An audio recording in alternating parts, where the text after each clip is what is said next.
Para sa mga maraming Pilipino sa buong bansa, sa Pilipinas, hindi haka-haka ang nararanasang hirap o kahirapan. Haka-haka lamang daw ang sinasabing naghihirap ang mga Pilipino, sabi ni Presidential Advisor for Poverty Alleviation Larry Gadon. Produkto lamang daw ito ng malawak na imahinasyon. Wala raw katotohanan na naghihirap ang mga Pilipino. Sa katunayan daw, bumaba ang poverty rate sa bansa mula 24.7% ay naging 23.4% na lamang. Paano raw masasabing nagdaranas ng kahirapan ang mga Pilipino gayong dagsa ang mga ito sa mall? Napakaraming kumakain sa fast foods. Lahat daw ng branches ng food chains ay punong-puno ng mga tao. Ayon pa kay Gadon, maraming bagong sasakyan sa kalsada. Kaya raw napaka-traffic ay dahil napakaraming sasakyan. Ibig sabihin daw niyan, maganda ang ekonomiya at mataas ang purchasing power ng mga Pilipino. Kaya haka-haka lamang ng marami ang tungkol sa sinasabing naghihirap ang mga Pilipino. Pinuri naman ni Gadon ang Marcos administration sa magandang pamamahala, kaya nararapat lamang daw na suportahan. Huwag daw maniwala sa mga naninira na hindi maganda ang pamamalakad ng kasalukuyang administrasyon.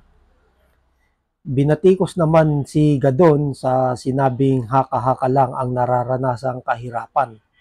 Dapat daw lumabas sa kanyang aircon na opisina si Gadon para makita ang tunay na kalagayan ng mga mahihirap na isang beses lang kumakain sa maghapon.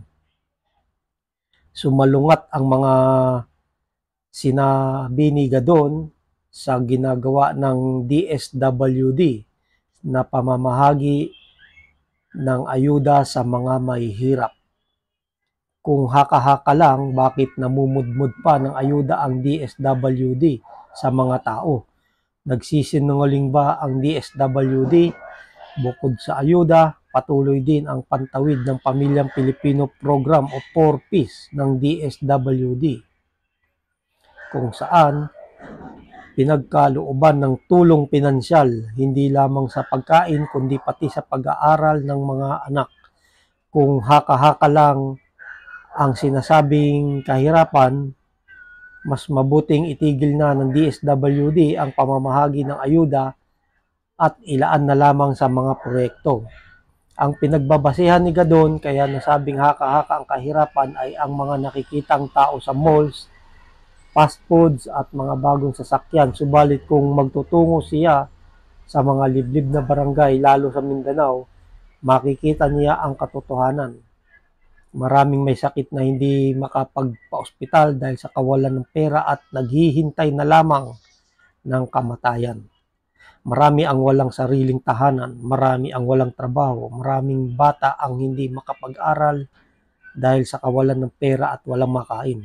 Hindi haka-haka ang mga ito, totoo ang mga ito. Imulat sana ni Gadon ang kanyang mga mata sa katotohanan. Ayan, pahayag ni Larry Gadon na ang kahirapan daw sa Pilipinas ay isang haka-haka lamang. Walang maniniwala sa kanyang mga sinasabi dahil maraming mga Pilipino, milyon-milyong Pilipino ang naghihirap at patuloy na naghihirap.